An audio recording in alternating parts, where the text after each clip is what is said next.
Next one பார்த்தோம் அப்படின்னா நம்மளுக்கு இன்வெர்ஸ் லேப்லஸ் டிரான்ஸ்ஃபர்மேஷன்ஸ் தான் நம்மளோட செகண்ட் டாபிக்.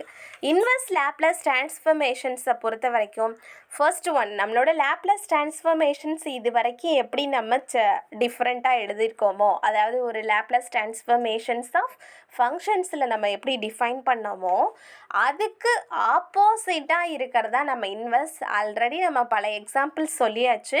1/2ங்கிற கான்செப்டில் எடுத்துட்டோம் அப்படின்னா அதை 2⁻−1ன்னு எழுதலாம். இல்லை 2க்கு இன்வெர்ஸ் எடுங்கன்னு சொன்னாங்கன்னா 2⁻−1ன்னு சொல்லலாம். 5க்கு இன்வெர்ஸ் எடுங்கன்னு சொன்னாங்கன்னா 5⁻−1. இந்த மாதிரியெல்லாம் நம்ம கொடுக்கக்கூடிய வேல்யூஸ் ஆக்சுவலாக நம்மளுக்கு ஃபேக்ட் தான். ஸோ அந்த இன்வெர்ஸ் டிரான்ஸ்ஃபர்மேஷன்ஸில் சொல்லும்போது இன்னும் எப்படி கிளாரிட்டியோட சொல்லலாம்னா, இந்த சைடு இருக்கக்கூடிய லெஃப்ட் ஹேண்ட் சைடு இருக்கக்கூடிய அந்த ஸ்மால் f(t)ங்கிற ஃபங்க்ஷன்ஸ் அப்படியே வச்சுக்கிறோம். இந்த எல்லுங்கிறது எனக்கு ரைட் ஹேண்ட் சைடு வருது. அப்போ லெஃப்ட் ஹேண்ட் சைடு மல்டிப்ளிகேஷன்ஸில் இருக்கும்போது ரைட் ஹேண்ட் சைடு வரும்போது நம்மளுக்கு என்ன ஆகும்? டிவைடில் ஆகும். ஸோ டிவைடில் சொல்லணும் அப்படின்னா 1/L இன்ட்டு கேபிட்டல் F(s)ன்னு நம்ம டிஃபைன் பண்ணுவோம். அந்த 1/Lங்கிறத நம்ம இன்னொரு மெத்தடில் எழுதணும் அப்படின்னா L⁻−1ன்னு சொல்லுவோம் இல்லையா? இதை தான் நம்மளோட இன்வெர்ஸ் டிரான்ஸ்ஃபர்மேஷன்ஸ்ன்னு சொல்லிட்டு டிஃபைன் பண்ணுறோம். லேப்லஸ் டிரான்ஸ்ஃபர்மேஷன்ஸில் என்ன டெஃபனிஷன்ஸ் என்ன ரெஸ்ட்ரிக்ஷன்ஸ் எடுத்துட்டோமோ அதே தான் இங்கே இன்வெர்ஸ் லேப்லஸ் டிரான்ஸ்ஃபர்மேஷன்ஸ்லையும் டிஃபைன் பண்ணுறோம். ஸோ அதுக்கான ரிசல்ட் எல்லாம் ஆப்போசிட்டாக இன்வெர்ஸில் நம்ம எடுத்துகிட்டு சேஞ்ச் பண்ணி எழுதிக்கிறோம். அங்கே எடுத்துக்கக்கூடிய சால்வ் பண்ணக்கூடிய ரிசல்ட் எல்லாமே நம்ம இந்த இடத்துல டிஃபைன் பண்ணியிருக்கோம். நெக்ஸ்ட் ஒன் பார்த்தோம் அப்படின்னா ரிசல்ட் எல்லாம் எனக்கு ஓகே. அடுத்த ஸ்டேஜ் நம்ம என்ன பண்ணணும்? அதிலிருந்து இன்னும் இம்பார்ட்டண்டான ப்ராப்பர்ட்டிஸ் நம்மளுக்கு இருக்கு இல்லையா? அந்த ப்ராப்பர்ட்டிஸும் நம்மளுக்கு தெரியணும். ப்ராப்பர்ட்டிஸையும் அதே மாதிரி லேப்லஸ் டிரான்ஸ்ஃபர்மேஷன்ஸில் இருந்து இன்வெர்ஸுக்கு நம்ம இன்டர்சேஞ்ச் பண்ணி எழுதணும் இல்லையா? ஸோ அதுதான் நம்ம இங்கே கொடுத்துருக்கக்கூடிய லீனியாரிட்டி ப்ராப்பர்ட்டிங்கிறது. லீனியாரிட்டி ப்ராப்பர்ட்டிங்கிறது நம்ம லேப்லஸ் டிரான்ஸ்ஃபர்மேஷன்ஸ்லையும் படிச்சிருப்போம். இங்கேயும் லீனியாரிட்டி ப்ராப்பர்ட்டின்னு வருது. அப்போ ரெண்டுமே நம்மளுக்கு சேம் தானா அப்படின்னு சொல்லிட்டு பார்த்தீங்கன்னா ரெண்டுமே சேம் கிடையாது. ரெண்டும் வேறு வேறு. அங்கே நார்மல் டிரான்ஸ்ஃபர்மேஷன்ஸ் பார்த்துருக்கோம், இங்கே இன்வெர்ஸ் டிரான்ஸ்ஃபர்மேஷன்ஸ் பார்க்குறோம். அப்படி இன்வெர்ஸ் டிரான்ஸ்ஃபர்மேஷன்ஸை பொறுத்த வரைக்கும் நம்மளுக்கு சேஞ்சஸ் இருக்கா அப்படின்னா கண்டிப்பாக சேஞ்சஸ் இருக்குது. என்னோட வேல்யூஸ் லீனியாரிட்டி ப்ராப்பர்ட்டி அங்கே A(f(s) அப்படிங்கிற ஒரு நார்மல் டேர்ம்ஸ் எடுத்திருப்போம். இங்கே அதை இன்வெர்ஸில் எடுத்துக்கிட்டு சால்வ் பண்ணணும். Right hand side left hand சைடுன்னு எடுத்துகிட்டு அந்த வேல்யூஸ்க்கான சொல்யூஷன்ஸை நம்ம டிஃபைன் பண்ணுவோம். ஸோ இது நம்மளோட linearity property. Next second property என்ன அப்படின்னா நம்மளோட as usual first shifting property define பண்ணுவோம் இல்லையா? ஸோ ஃபஸ்ட்டு ஷிஃப்டிங் ப்ராப்பர்ட்டி நம்ம நார்மலாக லேப்லஸ் டிரான்ஸ்ஃபர்மேஷன்ஸில் எடுத்துகிட்டு சிம்பிளிஃபிகேஷன் செய்யும்போது என்ன பண்ணியிருப்போம்னா e⁻at -18 வந்துச்சு அப்படின்னா அது என்னோட சொல்யூஷன்ஸில் வரும்போது s+aன்னு சொல்லிட்டு மட்டும் வரும். அது e⁻atங்கிற கான்செப்டில் எடுத்துகிட்டேன்னா s-aங்கிற கண்டிஷன்ஸில் வரும். இதுதான் எனக்கு ஆஸ் யூசுவலாக இருக்கக்கூடிய ஃபஸ்ட்டு ஷிஃப்டிங் ப்ராப்பர்ட்டிங்கிறது. அப்போ அந்த ஃபஸ்ட்டு ஷிஃப்டிங் ப்ராப்பர்ட்டிஸை பொறுத்த வரைக்கும் எனக்கான வேல்யூஸ் எப்படி எடுத்துக்கிறோம், அதுக்கான சொல்யூஷன்ஸை நம்ம எப்படி கொடுக்குறோம், அதுதான் நம்மளுக்கு ரொம்ப ரொம்ப இம்பார்ட்டன்ட். அப்படி பார்த்தோம் அப்படின்னா அதுக்கு நம்ம இன்வெர்ஸ் தான் எடுக்கிறோம் இல்லையா? அப்போ இன்வெர்ஸ் எடுக்கும்போது லெஃப்ட் ஹேண்ட் சைடோ ரைட் ஹேண்ட் சைடோ அப்படி மட்டும் நம்ம இன்வெர்ஸ் எடுக்கக்கூடாது, ரெண்டு சைடும் எடுக்கணும். ரெண்டு சைடுமே எனக்கு சமமான ஒரு விஷயந்தான் அப்படிங்கிற ஃபார்மேட்டில் நம்ம இந்த ரிசல்ட் 2ல் கொடுத்துருக்கோம். நெக்ஸ்ட்டு ரிசல்ட் 3 என்ன அப்படின்னு சொல்லிட்டு பார்த்தோம்னா change of scale of property. Change of scale of property அப்படிங்கிறது என்ன அப்படின்னா ஜஸ்ட்டு ஒரு கான்ஸ்டன்ட் ஒரு ஸ்கேலார் நான் எடுத்துக்கிறேன். அந்த கான்ஸ்டன்ட் வேல்யூ ஸ்கேலார் வேல்யூஸை நான் ப்ரொசீட் பண்ணி அதுக்கான சொல்யூஷன்ஸை கொடுக்கும்போது அது சேஞ்ச் ஆஃப் ஸ்கேல் ஆஃப் ப்ராப்பர்ட்டியில் யூஸ் பண்ணும்போது அதுக்கான சொல்யூஷன்ஸ் நம்மளுக்கு என்ன ஃபார்மேட்டில் நம்மளுக்கு கிடைக்கிது, அந்த ஃபார்மேட்டை என்னால் எப்படி இன்டர்சேஞ்ச் பண்ண முடியும், அதுக்கான சொல்யூஷன்ஸை எப்படி கொடுக்க முடியும்னு சொல்லிட்டு அந்த கண்டிஷன்ஸ்க்கான ரிசல்ட்டெல்லாம் நான் அந்த இடத்துல கம்பைல் பண்ணி கொடுத்துருக்கேன். ஸோ அந்த ரிசல்ட்டெல்லாம் நம்ம பார்த்துட்டோம் அப்படின்னா ப்ராப்ளம்ஸில் சால்வ் பண்ணுறதுக்கு ரொம்பவே ஈஸியாக இருக்கும். ரிசல்ட் நம்மளுக்கு 2 மார்க்ஸில் தான் கேட்பாங்க. மேக்ஸிமம் நம்மளுக்கு பிக் கொஷின்ஸில் கேட்க மாட்டாங்க, ப்ராப்ளம்ஸ் தான் அதிகமாக கேட்பாங்கங்கிறதுனால ஸோ மெயினாக இருக்கக்கூடிய ப்ராப்ளம்ஸ் மட்டும் உங்களுக்கு டிஃபைன் பண்ணியிருக்கோம். ஜஸ்ட்டு நீங்கள் இது இந்த ரிசல்ட் லெஃப்ட் ஹேண்ட் சைடு வந்துச்சு அப்படின்னா, இந்த கேசஸில் இருந்துச்சு அப்படின்னா, இந்த சொல்யூஷன்ஸை யூஸ் பண்ணி தான் நம்மளோட ப்ராப்ளம்ஸை சால்வ் பண்ணணும் அப்படிங்கிற கண்டிஷன்ஸ் மட்டும் தெரிஞ்சுக்கோங்க. அடுத்தது நெக்ஸ்ட் ரிசல்ட் வந்து எஸ். நம்ம அங்கே லாப்லாஸ் ட்ரான்ஸ்ஃபர்மேஷன்ஸில் என்ன பண்ணியிருப்போம்னா, டீங்கிற ஒரு நம்பர்ஸால் மல்டிபிள் பண்ணி ப்ராப்ளம் சால்வ் பண்ணியிருப்போம் இல்லையா? அந்த மாதிரி இல்லாமல் இங்கே அதே நோட்டேஷன்ஸ் கொடுக்க வேணான்னு சொல்லிட்டு எஸ்ஸுங்கிற நம்பர்ஸால் மல்டிபிள் பண்ணி நம்ம டிஃபைன் பண்ணுறோம். இப்போ அதே எனக்கு இந்த எஸ்ஸால் மல்டிப்ளிகேஷன் அப்படின்னு எனக்கு கொடுத்துட்டாங்க. நான் ப்ராப்ளம்ஸில் எப்படி நான் கண்டுபிடிக்கிறது? இந்த ப்ராப்ளம்னா இப்படி தான் இதுதான் யூஸ் பண்ணணும்னு கொடுத்துருப்பாங்களா அப்படின்னா, கண்டிப்பாக இன்வெர்ஸ் ட்ரான்ஸ்ஃபர்மேஷன்ஸ்லேயும் சரி, லாப்லாஸ் ட்ரான்ஸ்ஃபர்மேஷன்ஸ்லேயும் சரி, இந்த ப்ராப்ளம்னா இந்த டைப்பை தான் நீங்கள் யூஸ் பண்ணணும், இந்த ரிசல்ட்டை எடுத்துகிட்டு சால்வ் பண்ணுங்கள் அப்படின்னு எந்த ப்ராப்ளமுக்கும் நம்மளுக்கு சொல்ல மாட்டாங்க. நம்ம தான் ஐடென்டிஃபிகேஷன் செய்யணும். நம்ம ஐடென்டிஃபை பண்ணணும் அப்படின்னா நமக்கு என்ன தெரியணும்? அந்த ப்ராப்ளம்க்கு யூஸ் பண்ணக்கூடிய ரிசல்ட்டெல்லாம் தெரியணும். ஸோ அதனால தான் உங்களுக்கு ஒரு நார்மல் ட்ரான்ஸ்ஃபர்மேஷன்ஸ்லையா இருந்தாலும் சரி, இன்வெர்ஸ் ட்ரான்ஸ்ஃபர்மேஷன்ஸ்லையா இருந்தாலும் சரி, அந்த ரிசல்ட்ஸை ஃபஸ்ட்டு கம்பைல் பண்ணி கொடுத்துருக்கேன். ஸோ அந்த ரிசல்ட்டை ஃபஸ்ட்டு பார்த்துட்டோம் அப்படின்னா நம்மளுக்கு அது ரிலேட்டடாக வரக்கூடிய ப்ராப்ளம்ஸ் எல்லாம் நம்மளுக்கு ஈஸி. இந்த இடத்துல நம்மளுக்கு ரிசல்ட் வந்து மல்டிப்ளிகேஷன் எஸ். மல்டிப்ளிகேஷன் அப்படின்னா நம்ம எடுத்துக்கக்கூடிய நம்பர்ஸ் வந்து கீழே இருக்கக்கூடிய ஈக்குவேஷன்ஸ் ஒன்று குவாட்ராடிக்காக இருக்கலாம், இல்லை லீனியர் ஈக்குவேஷன்ஸாக மட்டும்தான் இருக்கும். அதை தவிர எக்ஸ்ட்ராவாக இருக்காது அப்படிங்கிறது தான் இந்த இடத்துல நான் கொடுத்துருக்கக்கூடிய how to identify the problems அப்படின்னு சொல்லிட்டு டிஃபைன் பண்ணியிருக்கேன். இது எதுக்காக அப்படின்னா, இங்கே நம்மளுக்காக ரிசல்ட் இருக்குது. இந்த ரிசல்ட்டை எந்த ப்ராப்ளம் எந்த டைப் ஆஃப் ப்ராப்ளமில் யூஸ் பண்ணணுங்கிறது நம்மளுக்கு தெரியாது இல்லையா? ஸோ அந்த ப்ராப்ளமை நம்ம எப்படி ஐடென்டிஃபிகேஷன் செய்கிறது அப்படின்னா, கண்டிப்பாக நம்மளுக்கான ப்ராப்ளம்ஸில் எஸ் மேலே இருக்கும்.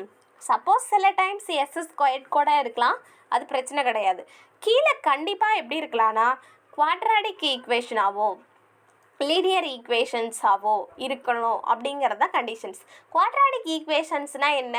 எனக்கு பவர் 2 இருந்துச்சு அப்படின்னா அதுதான் நம்மளுக்கு குவாட்ராடிக் ஈக்குவேஷன்ஸ். லீனியர் ஈக்குவேஷன்ஸ்னால் என்ன அப்படின்னு சொல்லிட்டு பார்த்தோன்னா, என்னோட equations for example a x plus b அப்படின்னு சொல்லிட்டு பவர் வந்து 1 இருக்கும். அப்படி பவர் 1 அப்படின்னா பவர்னு சொல்லலாம், டிகிரின்னு சொல்லலாம், அதே மாதிரி ஆர்டர்னு சொல்லலாம். இந்த மாதிரி நிறைய நேம்ஸ் இருக்குது. அந்த பவர் எனக்கு 1 இருந்துச்சு இல்லை டிகிரி 1 இருந்துச்சு அப்படின்னா அந்த இடத்த நம்ம லீனியர் ஈக்குவேஷன்ஸ்ன்னு சொல்கிறோம்.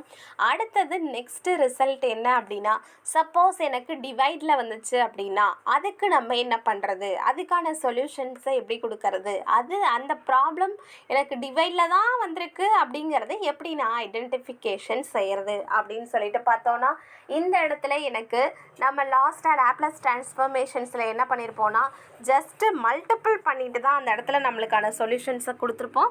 ஸோ மல்டிப்ளிகேஷன்ஸ் தான் அந்த இடத்துல நம்ம யூஸ் பண்ணியிருப்போம்.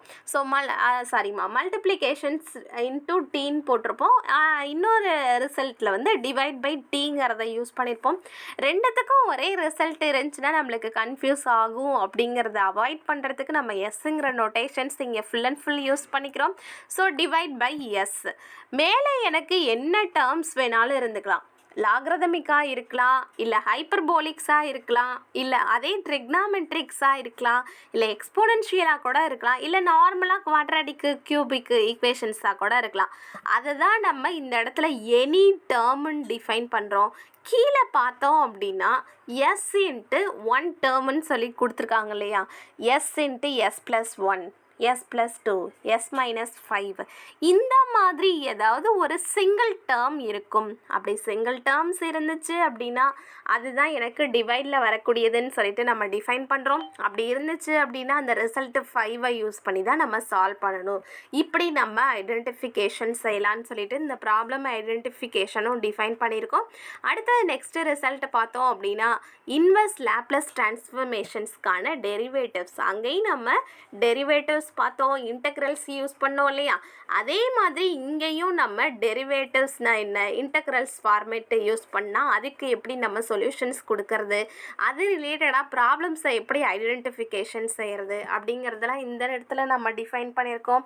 ஸோ டெரிவேட்டிவ்ஸ்ன்னு பார்த்தோம் அப்படின்னா எனக்கு எஸ்ஸுங்கிற ஒரு டேர்ம்ஸ் இருந்துச்சுன்னா அந்த எஸ்ஸுங்கிற ஒரு டேர்ம் கூட எனக்கு எந்த டேர்ம்ஸ் வேணாலும் இருக்கலாம்.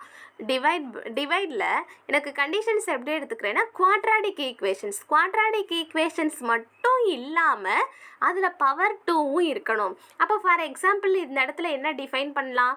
x² - 8x + 8 = 0 0ன்னுலாம் கொடுக்க தேவையில்ல. x² - 8x + 8 the whole squared. இந்த மாதிரி என்னோட கண்டிஷன்ஸ் இருக்கணுங்கிறது தான் இந்த இடத்துல கொடுத்துருக்காங்க. இங்கே உள்ள ஒரு குவாட்ராடிக் ஈக்குவேஷன் ஃபார்மேட்டில் இருக்கணுமா, இங்கே எனக்கு பவர் 2 இருக்கணும். அதே மாதிரி s + s - 3 இந்த மாதிரி ஏதாவது ஒரு டேர்ம் எனி டேர்ம்னு கொடுத்துருக்காங்க. எஸ் கூட ஆட் பண்ணணுங்கிறதும் கொடுத்துருக்காங்க இல்லையா? ஸோ இதுதான் நம்மளோட ரிசல்ட் 6. அப்போ ரிசல்ட் 6 பொறுத்த வரைக்கும் கண்டிஷன்ஸ் என்ன இருக்குது, அந்த கண்டிஷன்ஸ் இருந்துச்சு அப்படின்னா நம்ம டைரெக்டாக கண்ணை மூடிட்டு -t இன்ட்டு அங்கே இருக்கக்கூடிய டேர்ம்ஸ் அப்படியே எடுத்துகிட்டு சிம்பிளிஃபிகேஷன் செய்கிறது தான் இங்கே நம்ம ரிசல்ட் 6ல் கொடுத்துருக்கோம். அடுத்தது நெக்ஸ்ட் ஒன் பார்த்தோம் அப்படின்னா ரிசல்ட் 7.